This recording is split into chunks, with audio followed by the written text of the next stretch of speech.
బాబు గారి మీద మాకు చాలా గౌరవం, అభిమానం, నమ్మకం ఉండేది. కానీ ఈరోజు చెప్తున్నాను, బాబు గారి నిర్ణయం చాలా తప్పు నిర్ణయం అండి. ఎందుకంటే ఇన్ని సంవత్సరాలు పార్టీకి అండదండలుగా కార్యకర్తలకి ఎన్నో త్యాగపూరితమైనటువంటి సాహసాలు చేసి ప్రతి నిమిషం ప్రజల్లో ఉంటూ ప్రభుత్వానికి వ్యతిరేకంగా ఎన్నో కార్యక్రమాలు నిర్వహించి ఈ 5 సంవత్సరాలు కూడా ప్రతిపక్షంలో ఉన్నా సరే కార్యకర్తలు నిలబెట్టి నియోజకవర్గంలోనే కాదు రాష్ట్రంలో పలు చోట్ల పార్టీకి వెన్నుదన్నుగా ఉన్నటువంటి ఉమాగారికి సీట్ ఇవ్వకపోవటం చాలా చాలా ఘోరమైనటువంటి తప్పిదం అండి బాబు గారు చేసింది.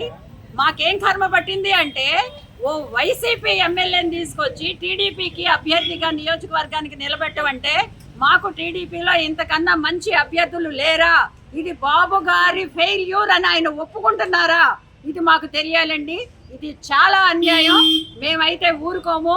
మేము వ్యతిరేకంగా చేయాల్సిన పరిస్థితి వస్తుంది. ఈ సీటు అయితే ఓడిపోవటం ఖాయం అండి. తెలుగుదేశం లిస్టులో ఈ సీట్ అయితే పడదు. 5 సంవత్సరాల నుంచి మేము ప్రతి గుమ్మానికి తిరిగి ఇదేమి కర్మ, తర్వాత బాట్లో ఎంత సిన్సియర్గా చేసాము, ఎంత త్యాగంగా, ఎంత బాగా చేసుకున్నాము. ఉమా గారిని మళ్ళీ గెలిపించుకొని మినిస్టర్గా చేసి గోదావరి నీళ్లు తెచ్చుకొని ప్రతి చేనుకి కూడా పంటలు చక్కగా పండించుకోవాలని ఇంత దమ్మున్న ధైర్యం ఉన్న నాయకుడికి సీటు ఇవ్వకపోవడానికి మీకు మనసు ఎట్లా వచ్చిందండి? బాబు గారికి అసలు చాలా విజనరీ సీఎం అని నేను ఏ పోస్ట్లో పెట్టినా AP needs CBN visionary CM, that is CBN అని పెడతా. కానీ విజన్ ఏమైపోయిందండి బాబు గారు?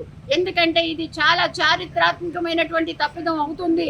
ఒకవేళ డబ్బులు లేవా, లేకపోతే IVRS లో సరిగ్గా రాలేదా, అవన్నీ కాదు. మీ బిడ్డ లాంటి వాడు కాదా ఉమా గారు? మీ బిడ్డ లాంటి వాడు కాదా ఉమా గారు? ఇంత అన్యాయం చేస్తారా మనిషిని?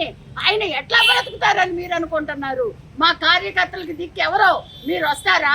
మాకు ప్రతి నిమిషం ఉమా గారు ఉండబట్టే ఇంత ధైర్యంగా మేము బయటకు వచ్చి పనిచేయగలిగాం ఈ 5 సంవత్సరాలు.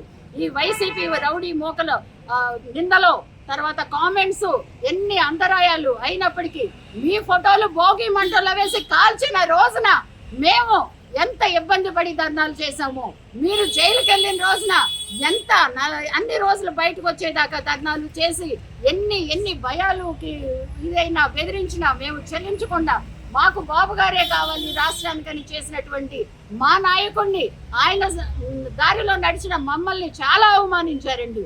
ఇప్పుడు మా పరిస్థితి ఏమిటి? మాకు పరువు పోయిందండి. నవ్వుతున్నారు వాళ్ళు, వైసీపీ వాళ్ళు. మా వాళ్లే మీకు అభ్యర్థి అయ్యారు, మీ బాబు ఇంకా పని అయిపోయింది అంటున్నారు. లోకేష్ కూడా అయిపోయింది, ఏమీ లేదంటున్నారు. ఇంకా 2049 విజన్ మేము ఎట్లా నమ్ముతాం? మిమ్మల్ని ఎట్లా నమ్ముతాం? లోకేష్ని ఎట్లా నమ్ముతాం? మా కర్మ ఇదేనా? అందరూ కూడా అంటున్నారండి ఇది తీవ్రంగా ఉంటుంది. మరలా పునరాలోచన చేసి ఉమా గారికి సీట్ ఇస్తే బాగుంటుందని నా ఆలోచన.